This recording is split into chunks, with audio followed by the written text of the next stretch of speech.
वो कहते हैं जी जान है तो जहान है।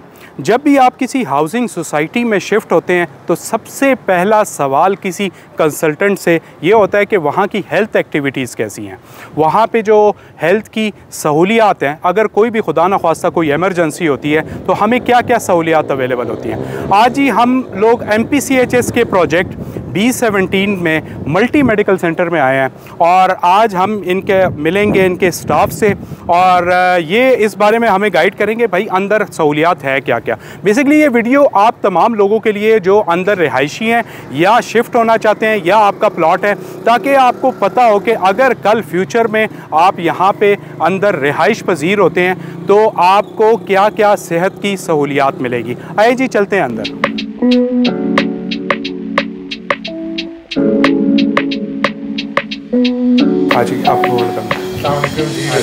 अच्छा जी, मेरे साथ मौजूद हैं मल्टी मेडिकल सेंटर के हॉस्पिटल एडमिनिस्ट्रेटर अफरा सियाब खान साहब। कैसे हैं अफरा साहब? जी अस्सलाम वालेकुम, मैं ठीक ठाक, आप खैरियत से? ठीक ठाक, अल्लाह का शुक्र। अफरा साहब, आज हम आपके जो है ना मल्टी मेडिकल सेंटर का विज़िट करने आए हैं और उसकी कुछ वजूहात हैं। उसकी वजह ये है कि बहुत सारे लोग जो यहाँ पे शिफ्ट होना चाहते हैं मल्टी में या ऑलरेडी रह रहे हैं, तो उनको पता लगना चाहिए कि भाई मल्टी क्या क्या मेडिकल फैसिलिटीज़ उनको प्रोवाइड कर रही है।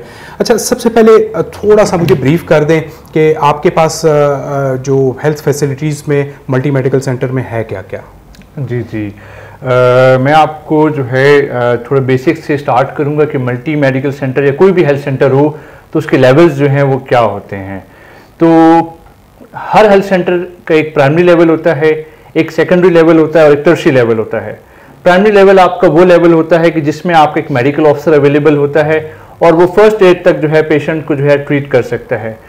देन कम्स आपका सेकेंडरी केयर। सेकेंडरी केयर में आपके स्पेशलिस्ट इन्वॉल्व हो जाते हैं जिसमें आपके FCPS डॉक्टर जो है वो मौजूद होते हैं। फिर उसके बाद आपका टर्शियरी केयर आता है जिसमें कोई मेजर सर्जरीज या एडमिशन रिक्वायर्ड हो तो वो उस लेवल टर्शियरी केयर लेवल हम उसको कहते हैं। अल्हम्दुलिल्लाह we are proud to say that multi medical centre जो है वो सेकेंडरी केयर का क्राइटेरिया जो है वो मीट कर रहा है, जिसके अंदर मेडिकल ऑफिसर के साथ साथ डिफरेंट जो है स्पेशलिस्ट वो यहाँ पे मौजूद हैं हमारे पास। अच्छा, जहाँ तक मुझे समझ आई है ना, आप जितने भी एक्सीडेंट्स हैं उनको भी कैटर करते हैं, ठीक है, कोई इमरजेंसीज आ जाती हैं उनको भी कैटर कर रहे हैं, इसके अलावा आप एडमिशन्स भी कर रहे हैं कि अल्हम्दुलिल्लाह हमारी जो मल्टी मेडिकल सेंटर की इमरजेंसी है वो फुली 100% इक्विप्ड है।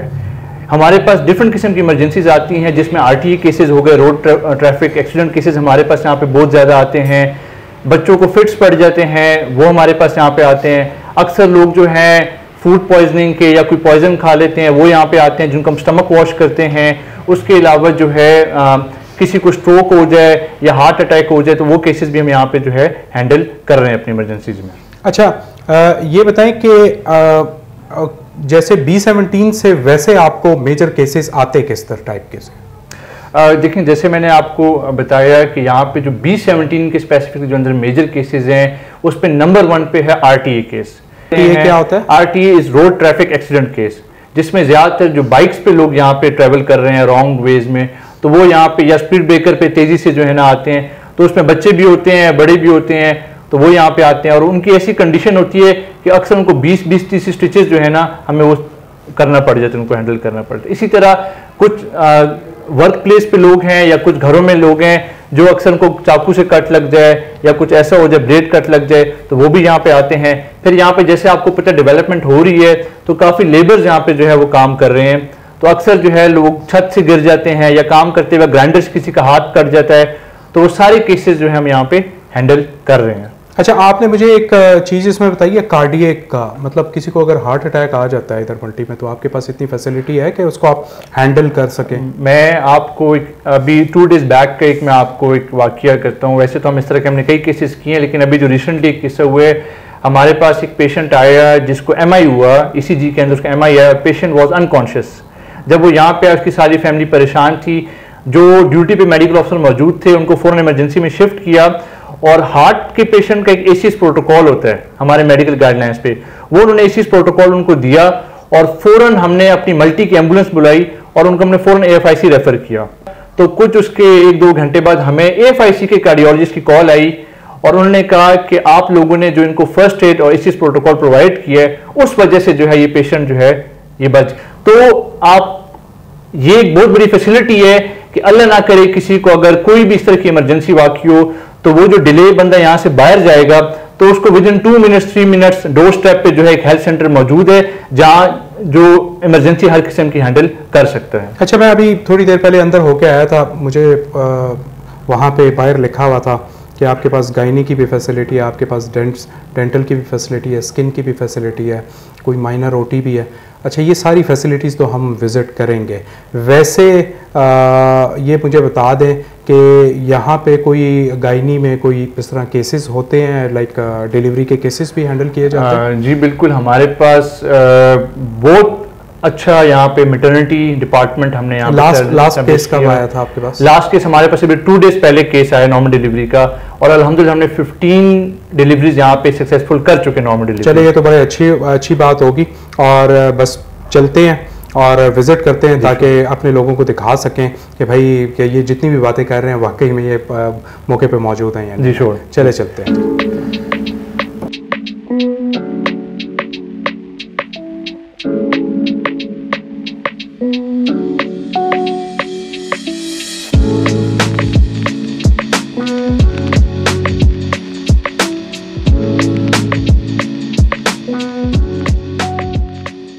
अच्छा अफसर साहब, हमें थोड़ा गाइड कर दें कि यहाँ पे प्रोसीजर्स कैसे वर्क करते हैं और आपके पास फैसिलिटीज़ क्या क्या हैं? जी, अभी जब भी पेशेंट फर्स्ट एंटर होगा तो वो पहले रिसेप्शन पे आएगा। रिसेप्शन पे आएगा, अब उसका जो भी मसला है, अगर उसने किसी डॉक्टर को चेकअप कराना है या उसने कोई फैसिलिटी इस्तेमाल करनी है कोई भी, तो वो यहाँ पे आके जो है रिसेप्शन पे जो स्टाफ बैठा है वो इसको यहाँ पे इन्फॉर्म करेगा और गाइड करेगा। यहाँ से उसको एक टोकन इशू हो जाएगा रिगार्डिंग जिस डिपार्टमेंट में उसने जाना है, तो यहाँ से वो मूव करके चले जाएगा आगे जो हमारा ये नर्सिंग काउंटर है। यहाँ पे नर्सिंग काउंटर पे जो है नर्स मौजूद होती है, वो यहाँ पे जो है अपनी स्लिप या टोकन इशू करेगा, वो उसको देखेगी कि आया उसने किस डॉक्टर के पास जो है पेशेंट को रेफ़र करना है और उस कंसर्न जगह पे उसको वो जो है भेज देंगे। आपके पास क्लिनिक्स हैं और इसके अलावा आपके पास इमरजेंसी है। इमरजेंसी में क्या क्या फैसिलिटीज़ हैं? मैं आए प्लीज़ मैं आपको इमरजेंसी जो है विज़िट कराता हूँ। इमरजेंसी हमारे पास 9 बेडेड इमरजेंसी है। यहाँ पे 9 बेड इमरजेंसी, इसमें हमारे पास जो फीमेल का एरिया है वो बिल्कुल सेपरेट है, उनकी प्राइवेसी है। एक बेड हमारा इमरजेंसी बेड है जो कि बिल्कुल रिज़र्व होता है, अल्लाह ना करे कोई किस्म की इमरजेंसी आ जाए तो उसको हम डायरेक्ट इमरजेंसी बेड पे जो है ले आते हैं और उसका वहाँ पर ट्रीटमेंट स्टार्ट हो जाता है। ठीक है। अच्छा, ये इमरजेंसी डोर है जो बाहर से आता है कोई भी जो है ना स्ट्रेचर और किसी किस्म की इमरजेंसी आ जाती है तो हम क्या करते हैं, नर्सिंग स्टाफ जो भी ड्यूटी पे मौजूद होता है वो फ़ौरन से जो है इस इमरजेंसी डोर को ओपन करता है और उसके बाद क्या होता है कि यहाँ पे स्ट्रेचर मौजूद होता है, वो जाता है पेशेंट को वहाँ पे रिसीव करता है और फ़ौरन ला के जो इमरजेंसी बेड यहाँ पे है यहाँ पे उसको ले आता है और उसकी ट्रीटमेंट होती है। तो ये हमारा सेंटर का जो है मेन वेटिंग एरिया है।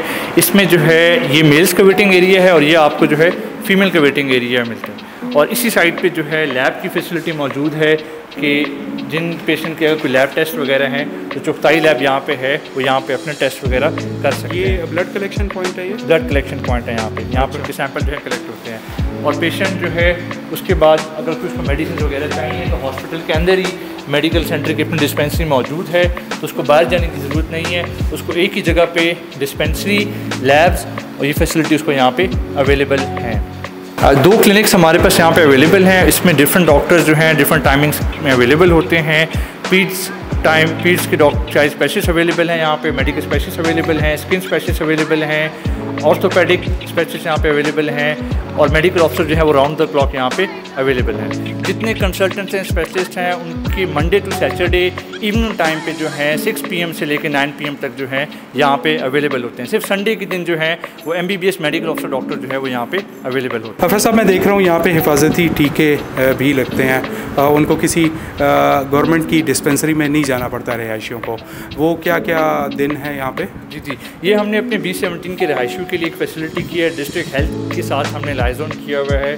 हर महीने की 5 तारीख को और 20 तारीख को डिस्ट्रिक्ट हेल्थ की टीम आती है यहाँ पे हॉस्पिटल के अंदर।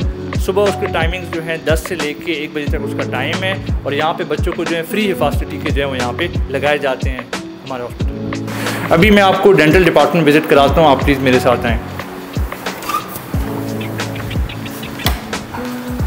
अच्छा जी, ये हमारा डेंटल डिपार्टमेंट है। यहाँ पे 2 very qualified female dental surgeons available हैं। डेंटल की जो सबसे बड़ी बात होती है कि डेंटल में बहुत ज़्यादा जो ख़तरा होता है हेपेटाइटिस सी फैलने का ख़तरा होता है। तो हमारा डेंटल डिपार्टमेंट जो है हम बहुत इसका ख्याल रखते हैं। हर पेशेंट के लिए हेपेटाइटिस टेस्ट जो है वो हम फ्री करते हैं और हर ट्रीटमेंट से पहले करते हैं। इसके अलावा जो है हर पेशेंट के ऊपर जो इंस्ट्रूमेंट्स इस्तेमाल होते हैं वो हम बिल्कुल डिस्पोजेबल इंस्ट्रूमेंट इस्तेमाल कर सकते हैं। वो पेशेंट इंस्ट्रूमेंट अपने साथ पेशेंट जो है लेके भी जा सकता है। सबसे बड़ा जो इशू मुझे भी होता है जब भी मैं किसी डेंटल क्लिनिक में जा रहा होता हूँ, मुझे होता है कि यार इनके जो इक्विपमेंट्स है वो स्टीरिलाइज्ड होंगे या नहीं होंगे। तो ये आप किस तरह मेक श्योर कैसे कराते हैं कि वो सेपरेट है मेरे से जो पहले पेशेंट आ रहा है उनसे? देखिए, जैसे मैंने आपको बताया कि जो लेट से आप आए हैं ट्रीटमेंट कराने, तो आपको एक सेपरेट इंस्ट्रूमेंट की किट इशू होगी। अगर मैं आपको कहूँ तो मैं आपको किट भी दिखाता हूँ जो आपको किट इशू होगी। आप अभी आप ये दे सकते हैं, ये आपकी सील्ड किट है, बिल्कुल सील्ड किट है।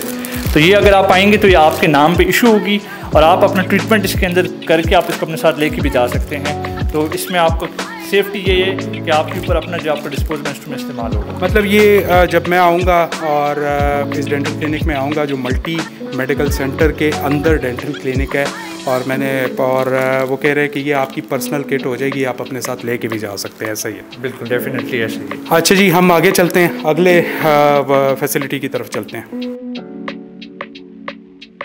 हम एंटर हो रहे हैं अपने गायनी डिपार्टमेंट की तरफ। यहाँ पे सिर्फ फीमेल्स अलाउड हैं, मेल्स अलाउड नहीं है, तो प्लीज़ आएँ।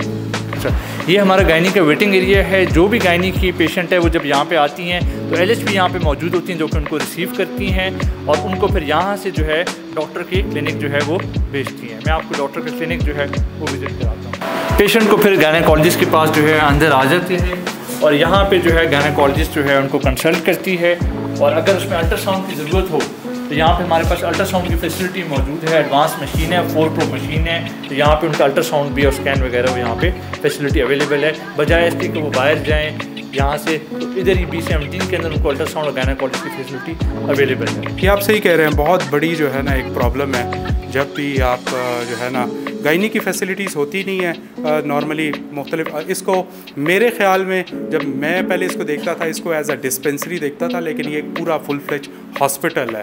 ठीक है, आए चलते हैं, आगे चलते हैं। जैसे मैंने आपको बताया कि यहाँ पे 15 से ज़्यादा हमने डिलीवरीज कर चुके हैं, तो वो कैसे हुई हैं, क्या हुई हैं, मैं आपको विज़िट कराता हूँ हमारा लेबर रूम गायनी का। प्लीज़ आए।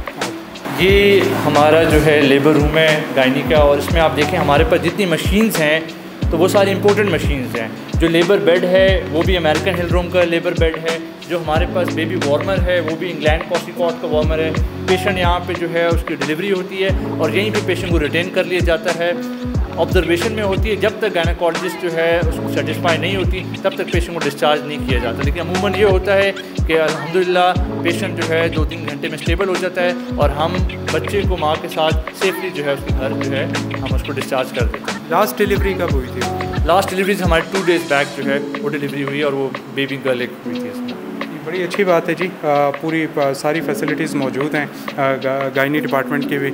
आगे चलते हैं जी, अगला डिपार्टमेंट देखते हैं। नेक्स्ट डिपार्टमेंट हमारे पास स्किन का डिपार्टमेंट है। तो क्योंकि स्किन का आपको पता है यहाँ पे बिल्कुल भी कोई स्किन स्पेशलिस्ट जो है ना B17 में ना इससे बाहर जो है स्किन स्पेशलिस्ट भी अवेलेबल है। तो हमने इस चीज़ को समझा ज़रूरत है, तो हमने जो है हमारे पास बड़ी qualified skin specialist doctor Naseem मौजूद हैं जो कि वेल एक्सपीरियंसड हैं और डिफरेंट प्रोसीजर जो है स्किन के, जिसमें माइक्रो नीडलिंग हो गई, वाटर रिमूवल हो गया, मोल्ड रिमूवल हो गया, उसके अलावा जो है फेस पीलिंग हो गई, केमिकल पील हो गया, वो फैसिलिटी जो है हम यहाँ पे हम लोग सर्विसेज दे रहे हैं। अच्छा, ये मैं सामने देख रहा हूँ, ये क्लिनिक है डॉक्टर नसीम का और ये हमारा कैमरामैन दिखा दे इसको एक दफ़ा। ये फैसिलिटी है तो इनकी चेकिंग के लिए, ठीक है। और ये मैं आप तमाम लोगों को बता दूं कि भाई ये मल्टी मेडिकल सेंटर के अंदर है। मैं भी पहली मरतबा विज़िट कर रहा हूँ, मुझे भी नहीं पता था। वीडियो की तवज्जो से आप लोगों को दिखाना था कि भाई ये मल्टी मेडिकल सेंटर के अंदर ये फैसिलिटीज़ मौजूद हैं। अच्छा जी, ये क्या रूम है? मुझे स्किन प्रोसीजर रूम कि यहाँ पे जितने स्किन की कंसल्टेशन जो है वो स्किन क्लिनिक में होती है। उसके बाद क्योंकि हम पेशेंट की प्राइवेसी का हम बहुत ख्याल रखते हैं, तो ये प्रोसीजर रूम है स्किन का जहाँ पे जो है पेशेंट के डिफरेंट जो है स्किन प्रोसीजर जो है परफॉर्म किए जाते हैं। अच्छा अफरा साहब, आपने हमें बड़ा अच्छा गाइड किया। फैसिलिटीज़ जो भी medical centre, multi medical centre के अंदर थी, और तमाम चीज़ें भी हमें बताई। मुझे एक बताएं, आपने ये सारी फैसिलिटीज़ तो बता दी, आपकी इंटरनेशनल लेवल की फ़ैसिलिटीज़ हैं, इसकी यहाँ पे फ़ीस क्या है जिसके बारे में लोग इंटरेस्टेड होंगे? जी देखें, यहाँ पे मल्टी मेडिकल सेंटर के अंदर जो फ़ी का स्ट्रक्चर है वो इंतहाई नॉमिनल सी फ़ीस है। जितने हमारे MBBS डॉक्टर्स हैं उनकी फ़ीस जो है वो 500 है, और जितने हमारे कंसल्टेंट्स हैं स्पेशली जिनका एक्सपीरियंस 10 ईयर्स से ज़्यादा है उनकी फ़ीस 1000 है। जबकि आप देखें, अगर इधर से आप G17 से बाहर जाते हैं, ये वो कंसल्टेंट्स यहाँ पे बैठते हैं जो कि शिफा इंटरनेशनल के हैं। आप शिफा इंटरनेशनल में देख लें, अगर बंदा वहाँ पे जाता है पेशेंट, तो वो सिर्फ 5000 उनकी सिर्फ एंट्रेंस फ़ीस है। जब ये मैं इसका खुद इफेक्टिव हूँ, सिर्फ आप अंदर एंटर हो तो 5000 रुपये उनकी सिर्फ एंट्री है, राइट। और मैं एक चीज़ ऐड करूँ कि इसके बावजूद कि जो पेशेंट नॉन अफोर्डिंग है, जैसे लेबर हो गया, या अगर लेबर ना भी हो, पेशेंट है नॉन अफोर्डिंग है, तो इस हॉस्पिटल में उनका ट्रीटमेंट फ्री किया जाता है।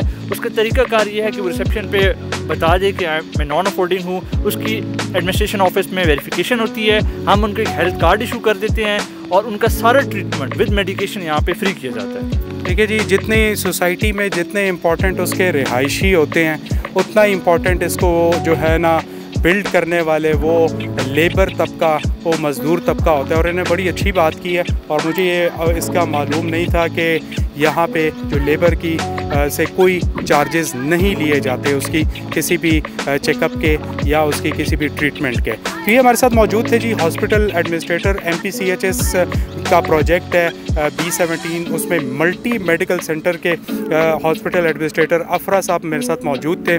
बहुत बहुत शुक्रिया जी, और हमें बड़े डिटेल से आपने गाइड किया। तो इंशाल्लाह जी इसी तरह की मालूमाती वीडियोस देखने के लिए आप हमारे चैनल को सब्सक्राइब कर सकते हैं। मिलते हैं नेक्स्ट वीडियो में। टिल देन टेक केयर, अल्लाह हाफिज़।